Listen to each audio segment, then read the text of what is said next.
Now for our top story, we start in the Middle East, where deadly clashes in southern Syria have claimed at least 300 lives, according to monitors, with 1 dead, 18 wounded in Israeli strikes on Damascus.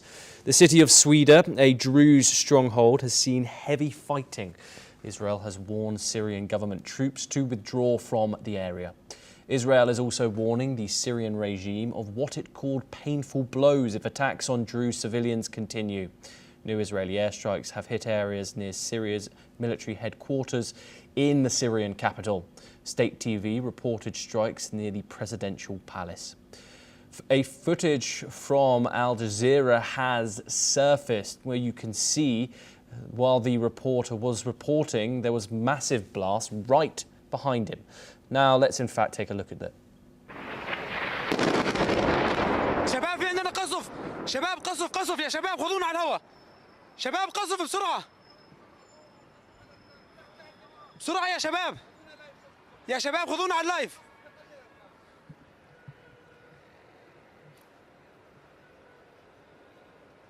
قصف هيئة الأركان. يا شباب قصف خذونا بسرعة بسرعة. إذا استهدافنا من هيئة الأركان بشكل كامل. قصف ثاني. دمروه. منتصر صوتك على الهواء. قصف هيئة الأركان بغارتين. نعم. Yes, some truly compelling visuals there. We're now joined by Professor Ephraim Imbar, who's a senior researcher at the Jerusalem Institute for Strategy and Security. He joins us live from Jerusalem to discuss this further. Professor Imbar, thank you very much for joining us on the programme, first of all. I just want to get your initial reactions to the way that this situation has escalated. We've just seen within the past hour or so visuals of that strike on the Syrian capital. What are the thoughts in Israel right now? I think that escalation is in southern Syria when government forces invaded the Druze city and started a pogrom, killing indiscriminately, raping women.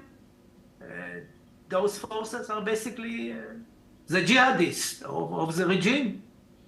And this is to be deplored. And unfortunately, the world doesn't pay attention to murderous activities by the proxies of the regime, of the Syrian regime.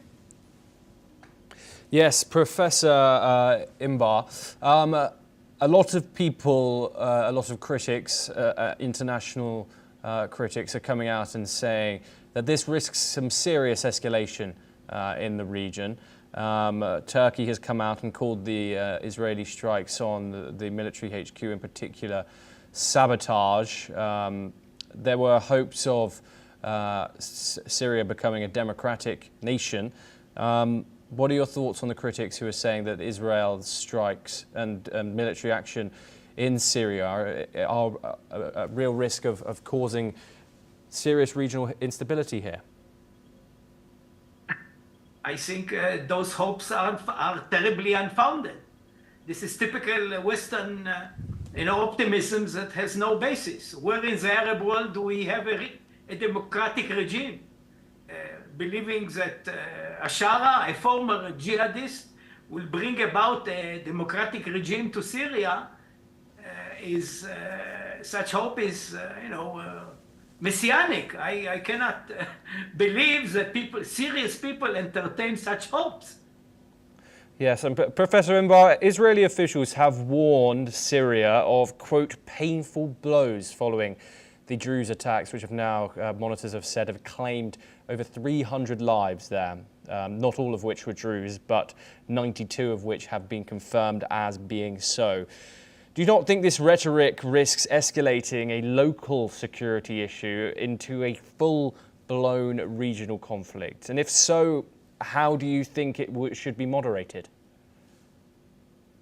I think Israeli strikes at regime installations try to contain the terrible behavior of the regime forces.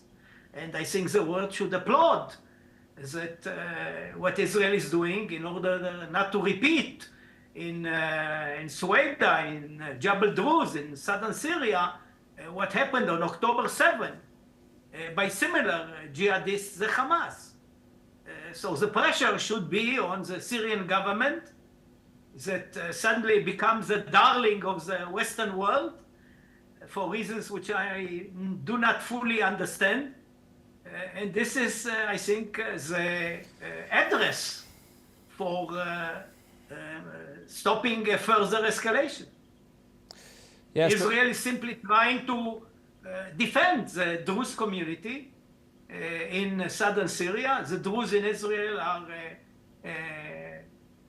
close ally of the Israeli government. They serve in the Israeli military, they are Israeli citizens, and it is their relatives that are being murdered with no mercy in southern Syria. Yes, we've obviously seen reports of Druze people coming over the border or attempting to come over the border between Syria and Israel, crossing from Israel into Syria. Prime Minister Benjamin Netanyahu has warned against this. He's urged Israel's Druze community not to cross into Syria, warning of kidnappings and killings. How do you reconcile this with Israel's obligation to protect this minority group that has historically served in its armed forces, as you have said? I think the Israeli government is trying to minimize the dangers to its Druze citizens that cross the border, hoping that they'll reach Sweida and help their Druze brethren, because we understand that if they fall hostages in the hand of the jihadists, they might be murdered, they might be taken hostages, creating additional problems for Israel. So we try to instill some sense into their heads and to allow the Israeli military to try to defend the Druze rather than citizens, which I'm not sure they have weapons with them. And it's an attempt to protect our own citizens. Yes, indeed. But Professor Imbar, how does Israel navigate international law and United Nations resolutions when it comes to conducting these cross-border strikes? What mechanisms exist to ensure accountability for potential civilian casualties? I mean, we've seen these strikes here. They are substantial, especially those ones that we've just played the visual of. What are your thoughts? What mechanisms do exist to ensure accountability for potential civilian casualties in the Syrian capital? I think we are more concerned about the Druze in the south than the Syrians in Damascus. But war is never surgical. There are always some kind of collateral damage. I think that Israeli military, through precision strikes, tries to minimize as much as possible collateral damage, but this is part of war. War is not a picnic. Are you calling this a potential war then, Professor Imbar?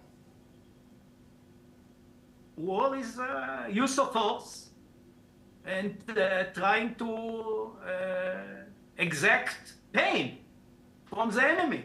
This is what war is. And if you have a war, this is what happens. Okay, it's not a game. No, of course. Syrian forces have deployed in Sweida and installed checkpoints near the border. What impact do you think Israel's recent strikes will have on the local Syrian population? How do you think that they will be feeling, both reeling from these strikes and also ideologically, and on these cross-border humanitarian operations? We are doing our best to help the Druze establish the hospital in their vicinity. We are accepting their wounded and we treat them in Israel. We do our best to make the life of the Druze in the south as nice as possible under the difficult conditions when in Damascus there is a quasi-jihadi regime, and some of the units that they are sending south, they pretend not to have control. It's not me, it's them. And so, and maybe it's true. Maybe it's true that Ashara doesn't have control over all the lunatics that are in Syria. Yes, Professor Imbar, you are staying with us to discuss further updates in regards to this situation.